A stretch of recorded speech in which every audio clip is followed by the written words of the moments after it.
Dicen que el alcohol alivia el dolor del alma y que tomando licores que se encuentra la calma, que las penas se disipan entre el whisky y la parranda, ya que el que vive borracho su vida feliz la pasa. Sin embargo, mi canción una historia les relata y que saque conclusiones aquel que quiera sacarla. Es la triste historia de un amigo de la infancia que cada vez que la cuento se hace un nudo en mi garganta. Fernando fue un empresario de una posición muy alta, mansiones y autos lujosos, escoltas y avión privada. Era feliz con su esposa, mejor dicho la adoraba, pero un día sin avisar lo visitó la desgracia. Era una tarde lluviosa, del exterior regresaba, 10 años de matrimonio, ese día ya celebraban, pero qué grande sorpresa, al entrar en su recámara encontró a su amada esposa con otro hombre en la cama.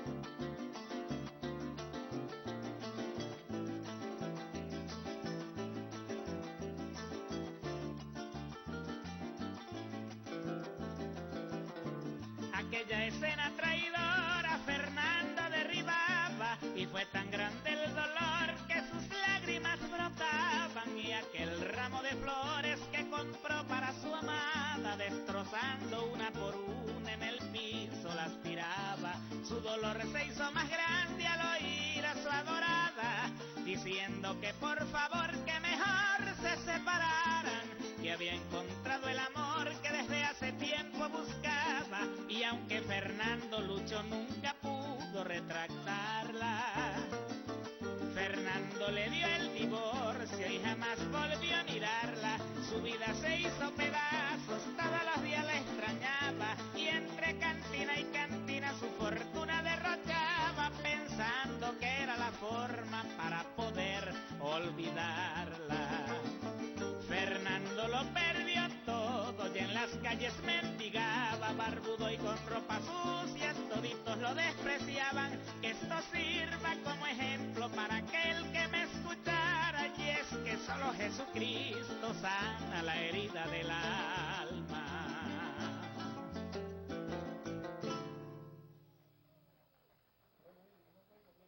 Aquí estamos, buen día. Bueno, como ustedes se habrán dado cuenta, hemos cambiado de escenario, estamos recordando hoy, para nosotros muy importante porque son 447 años del asentamiento de Caracas. No se dice fundar, porque fundar es un acto de colonización, de imposición. Estamos entre la esquina de Gradilla y Catedral, aquí junto a la Plaza Bolívar. Ustedes han escuchado a un cantante venezolano importante, Ezequiel Gutiérrez, además con la historia de Fernández, que vamos a estar escuchando y conversando con ellos. Además aquí él tiene biografía auditiva, historia de Fernando, que fue la que escuchamos ahorita, cosa que le agradezco muchísimo que nos haya traído este importante repertorio que él tiene en el día de hoy. Pero bueno, ustedes saben esos 447 años entre flechas macanas y la resistencia y la voluntad de los hombres acompañados en la retaguardia por las mujeres, que era la estrategia siempre de Guaycaipuro, enfrentado a una superioridad que siempre impuso el colonizador, que estaba acompañado de arcabuces, de caballo, de mosquetes, de ballestas, de elementos que totalmente eran desconocidos para lo que era la lucha de nuestros indígenas, a pesar de su valentía y decisión y de las estrategias de guerra que tenían nuestros indígenas en el valle de Toromaima, porque este era el valle de Toromaima, de los indígenas nuestros, muy importante. Bueno, yo quiero además recordar hoy el nacimiento de ese hombre que fue conocido con el nombre del Libertador de Oriente. Se trata de Santiago Mariño Carige, hijo venezolano, nacido en la isla de Margarita, muy importante para nosotros porque nace en el Valle del Espíritu Santo en el año de 1788, un 25 de julio, conocido como el Libertador Oriente porque dos provincias fundamentalmente que fueron Barcelona y Cumaná fueron liberadas por él y además contribuyó en todo el proceso de lo que fue el acta de Chacachacare. Chacachacare es una isla que está cerca entre Trinidad y el Golfo de Paria, mirando hacia el este de Venezuela, muy importante porque allí había una hacienda de su hermano, donde decidieron 44 personas, entre ellos Bermúdez, Ascue, y un grupo de patriotas decidieron liberar la patria.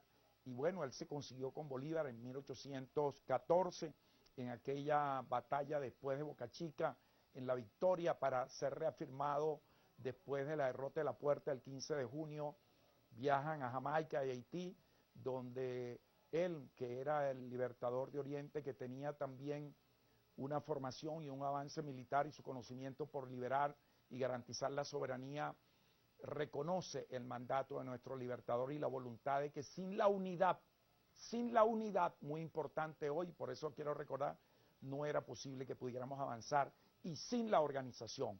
Y eso contribuyó a esos dos ejércitos, Oriente y Occidente, se convirtieran posteriormente en los liberadores de nuestra independencia.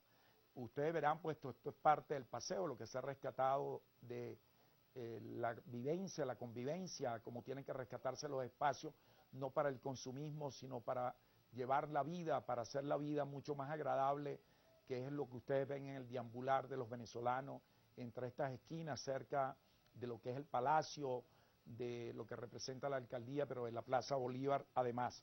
Otra de las cosas que yo quiero recordar en el día de hoy, y quiero decirlo de una manera no muy alegre, porque además muy triste, porque para nosotros un día como hoy, 25 de julio de 1974, el gobierno represivo de la época de Carlos Andrés Pérez somete a un conjunto de torturas, como era la política de esa época, quien tuviese una postura contraria, y matan a Jorge Rodríguez, padre, quien conocimos, quien fue delegado del Consejo Universitario en el año 1966 y fue cofundador de la Liga Socialista en 1973, que era una rama que había nacido del MIR, partido donde militamos nosotros, y que él fue uno de sus secretarios generales.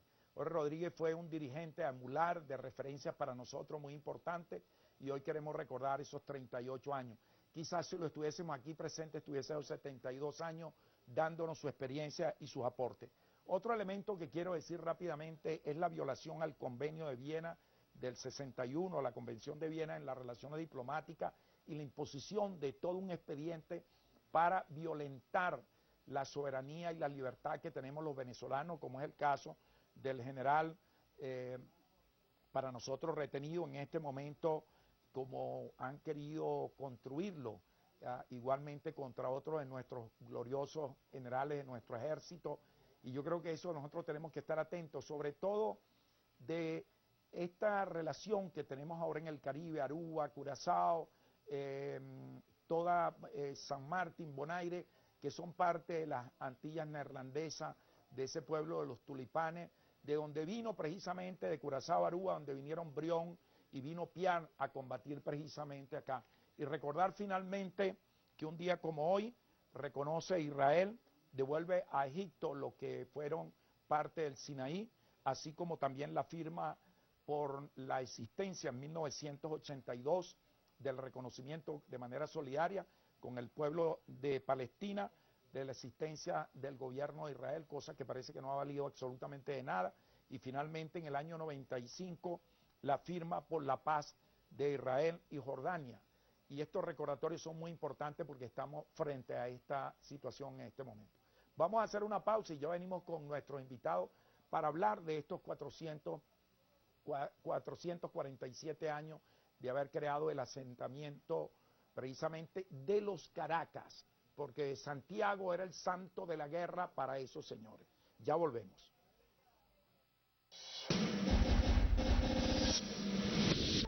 ciudad de Caracas fue fundada un 25 de julio del año 1567, con el nombre de Santiago de León de Caracas. Es la ciudad capital de la República Bolivariana de Venezuela, así como el principal centro administrativo, financiero, político, comercial y cultural de la nación. Caracas, siempre activa.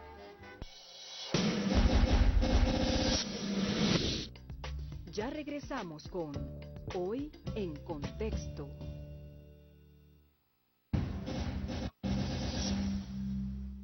Bueno, continuamos, estamos acá, como ustedes verán, hemos cambiado el escenario, estamos en la esquina de Gradilla, frente a la esquina de Catedral, ahí hay un café muy sabroso. Yo los invito a que vengan a recrearse, sobre todo en este recordatorio, invocando esta memoria histórica para poder asumir un papel de la conciencia histórica. Si no vemos, porque era como decía nuestro recordado siempre Antonio Machado, decía, hay que tener presente el ayer porque parece que siempre fuera hoy. Y una de las cosas que nos está ocurriendo es que hay que tenerlo para poder reconocernos y poder tener esa acción liberadora permanente.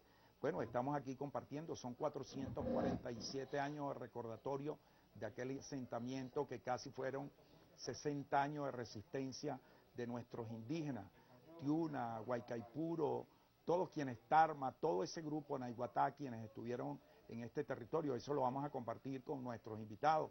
A mí me place mucho pues tener acá, además, a unos invitados con quien nos interesa pues ir construyendo dos reflexiones, una la muy actual y la otra, una que tiene que ver con esa acción de los íconos y la otra en ese recordatorio para hacer reflexiones con ella. Pero en primer lugar tengo acá al licenciado, periodista, investigador, analista social, a Daniel Peralta. Daniel además representa para nosotros una jefatura muy importante, es nuestro amigo, además tiene una responsabilidad en el medio de comunicación que es la Radio Nacional, cosa que te agradezco, Daniel, que hayas aceptado pues venir acá con nosotros a compartir estos conocimientos tuyos para la construcción argumental, que es para la defensa de la patria. Y no menos pues a Jorge Enrique Berrueta, quien es además investigador e historiador y siempre en esa causa comprometida, esa historia para la conciencia, no esa historia para la sumisión y el olvido. Bueno, muchas gracias por estar aquí. Quiero comenzar con Daniel. Daniel, ¿cuáles son tus reflexiones en medio de todos estos íconos, de esta estructura semántica de cambio? Porque entonces nos impusieron que llamáramos al Ávila, ¿no? Y no como originariamente debería llamarse, y así nos impusieron unos escudos que nosotros no entendemos porque aquí no hay dragón ni nada de esas cosas parecidas. Daniel Peralta. Bueno, Eric, gracias por la invitación. 447 años de la fundación de Caracas, y es una fecha que, bueno, marca un hito. Sin embargo, como dicen algunos creadores, no hay nada que celebrar, ¿no? También fue una época de un parto doloroso que significó una fecha que marcó en esa época de la colonización un momento muy duro, sobre todo para nuestros pueblos originarios, que, bueno, marca también la esencia de lo que somos hoy en día, no lo podemos desconocer, es parte del nosotros de la hora.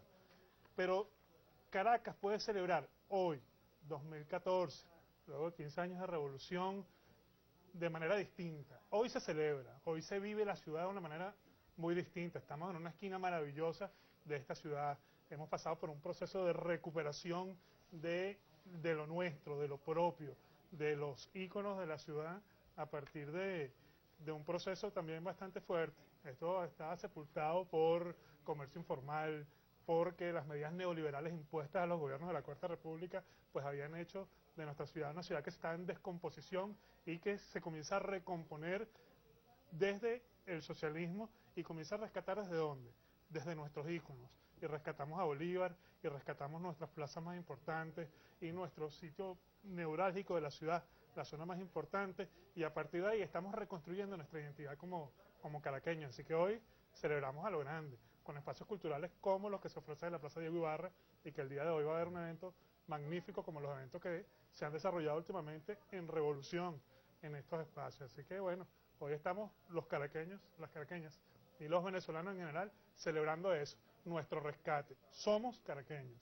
Así es. Sí, yo creo que eso que tú has señalado debe ser una reafirmación, sentirnos no aquellos consumistas, sino aquellos recreadores de los espacios que deben servir para armonizar con ellos. Me parece eso muy importante porque eso también significa luchar frente a la paz, garantiza la paz, porque es como compartir y reconocer el otro. Pero no menos me gusta señalar a Jorge Enrique Berrueta. Fíjate, estos asentamientos estaban precedidos de otros. Estaba el del Collado, que era Caraballeda, y realmente de la villa de Francisco, donde estuvo Francisco Fajardo, que lo utilizaron precisamente combinándolo con indígenas guayquerí para tratar de penetrar, porque de alguna manera tenían vínculos familiares con Naiguatá y los indígenas que estaban en esta zona. Esa estrategia que siempre utiliza y que todavía sigue utilizando, como dicen los especialistas de la guerra, los polemólogos, para invadirte, para rechazarte, que es un poco lo que está haciendo ahorita Israel con el pueblo de Palestina. Me gustaría que tú nos pudieras orientar, sumado esto a lo que nos ha hablado los íconos Daniel Peralta. Sí, fíjate, Eric, bueno, ante todo muchas gracias por la invitación y bueno, sin lugar a dudas coincido con el profesor, el licenciado, que celebración en tanto tenemos una gestión bolivariana, revolucionaria y chavista que ha avanzado en la recuperación de todos esos íconos históricos de la ciudad, ¿no? Pero hablar de celebración de la fundación de la ciudad realmente es reconocer un proceso de penetración imperialista, ¿no? Soportado sobre la masacre de mujeres, niños, de pueblos enteros que fueron vilmente asesinados, ¿no? En estas mismas calles que hoy transitamos en la ciudad, ¿no? Pero también nosotros consideramos que debe ser un día más que de celebración para la reflexión, ¿no? Para entendernos como caraqueños, ¿no? Cuál es esa búsqueda permanente de esos íconos que nos identifican en la ciudad, de la reivindicación de esa herencia aborigen que está presente en nosotros, ¿no? Y que inclusive muchas veces producto de esa penetración imperialista, que no fue solamente desde el punto de vista militar, sino ideológico, ¿no? Y que se fue heredando, y que inclusive a pesar de que tuvimos una guerra de independencia, ¿no? Un proceso importante, una lucha de liberación, pues esas formas de pensamiento quedaron, ¿no? Si bien los derrotamos militarmente en los campos de batalla, en el plano del pensamiento esas formas pues quedaron, inclusive en determinados momentos de nuestra historia llegaron a ser poder y se fueron acuñando y reivindicaron mucho de ese pasado colonialista que el propio Libertador había criticado en muchos de sus documentos, ¿no? Entonces vemos cómo esa historia, esa visión española del proceso de conquista que reivindica la masacre, el exterminio de nuestros pueblos aborígenes, ¿no? Se mantuvo, si se quiere, intacta, inclusive como visión oficial de nuestros procesos históricos posterior a nuestro proceso de emancipación nacional. Claro, no negamos acá la existencia durante todo el siglo XIX y el siglo XX también de toda una serie de investigadores revolucionarios con una alta visión social que ha reivindicado la lucha de estos pueblos, ¿no? Y bueno, de la cual, ¿no? Retomando la parte estratégica que me conversaba, pues sí, es un buen ejemplo en el caso venezolano de lo que hoy se conoce como guerra de cuarta generación, ¿no? Esas estrategias que usaron nuestros aborígenes en la defensa del Valle de Caracas. Fíjese, estamos acá con Daniel Peralta y estamos con Jorge Berrueta, historiador y analista social, periodista. Yo creo que aquí hay que combinar, y Daniel hablaba de los íconos. Creo que es un elemento importante porque tú hablas entonces de la imposición de ellos, cómo se convierte una acción que pasa a ser el efecto iconodúlico. Entonces tú terminas en un conflicto intersubjetivo de admiración y dominación, reafirmando al que te dominó y te aplastó, y le haces una estatua incluso, y le rindes culto a él, y por eso te vuelves un iconodúlico. Pero me gustaría, Daniel, que eso lo pudiéramos resolver y cogitar un poquito en eso en el próximo segmento. Vamos a la pausa.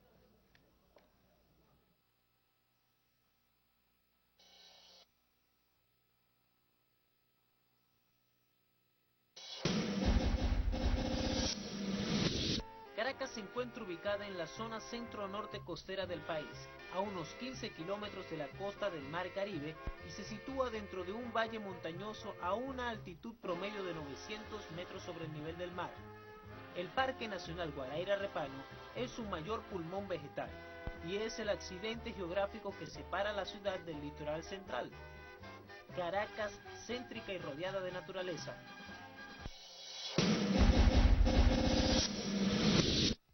Ya regresamos con Hoy en Contexto.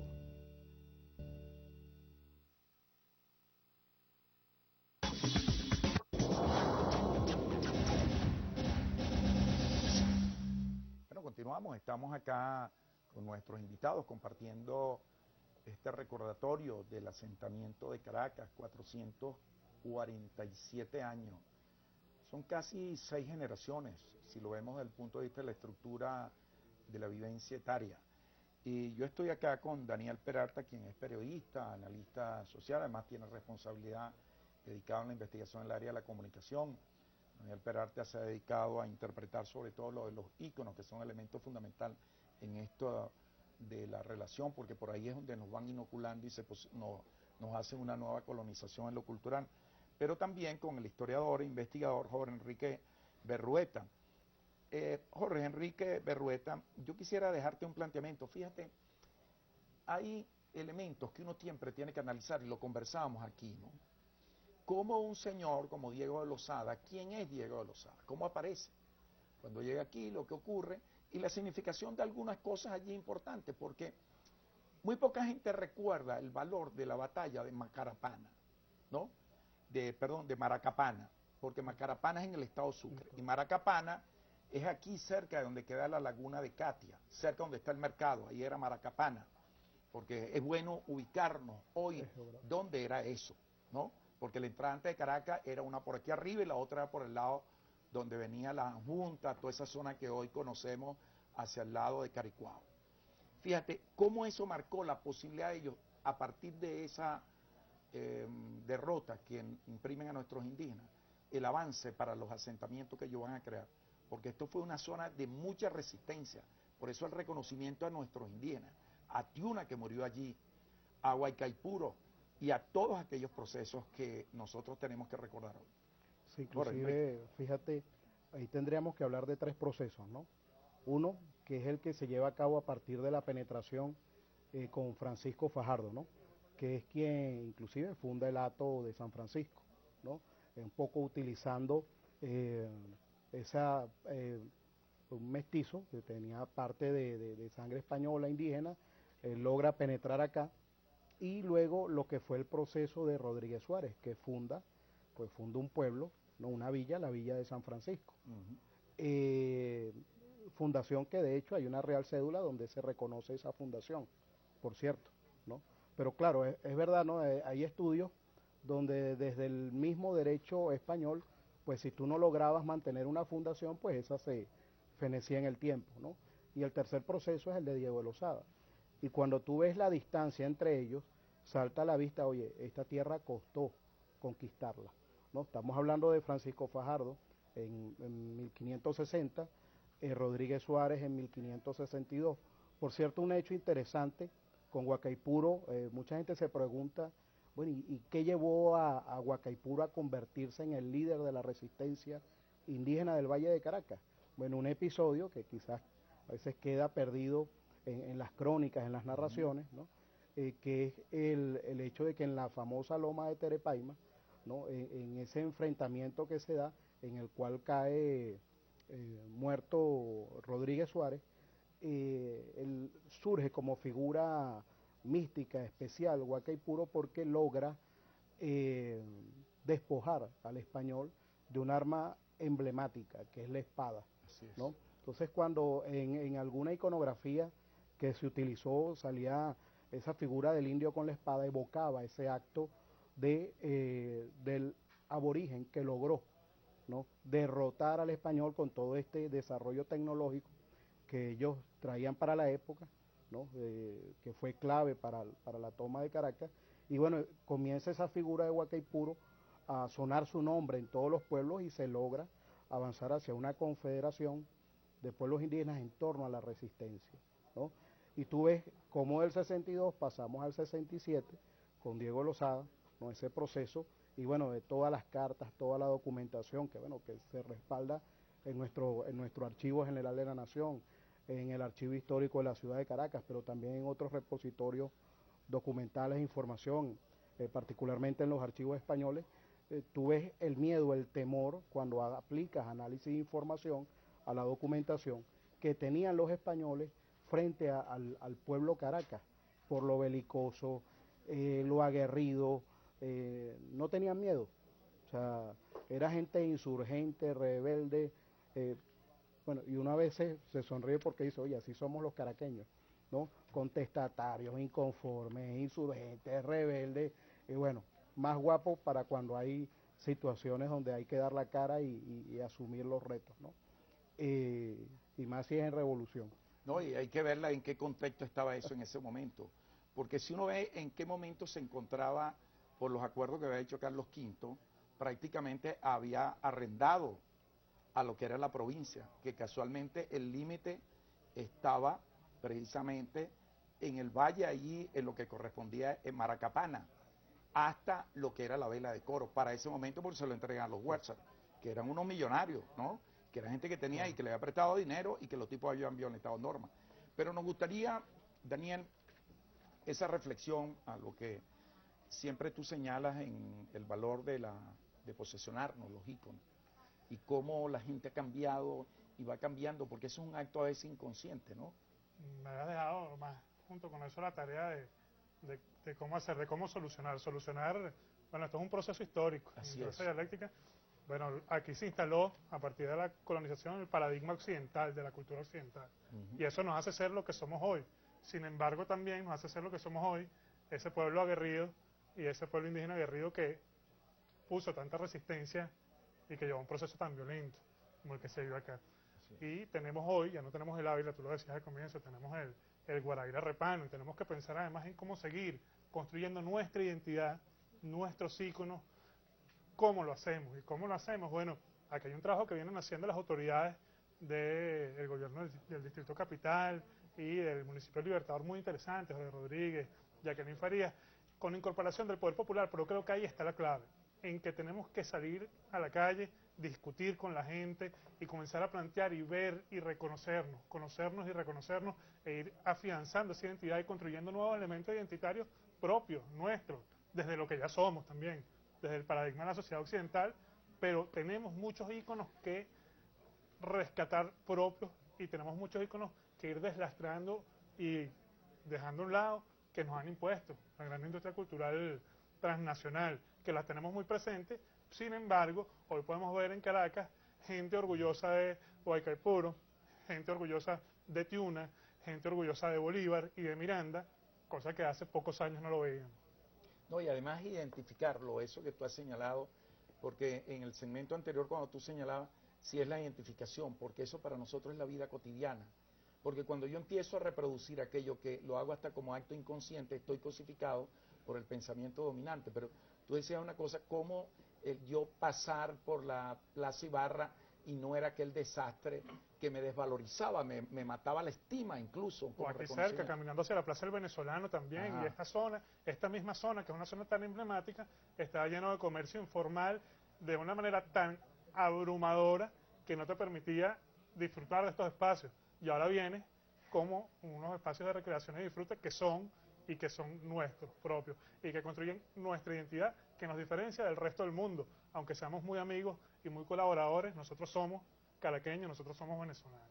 Sí, eso que tú has dicho, porque me gustaría tomarlo como un mensaje, Daniel, que lo acabo de anotar porque me gustaría desarrollarlo, es que somos caraqueños. Y Jorge Enrique Berrueta decía, es que por eso es que somos los caraqueños, irreverentes, ¿verdad? Pero nos reconocemos en los otros y tenemos convivencia.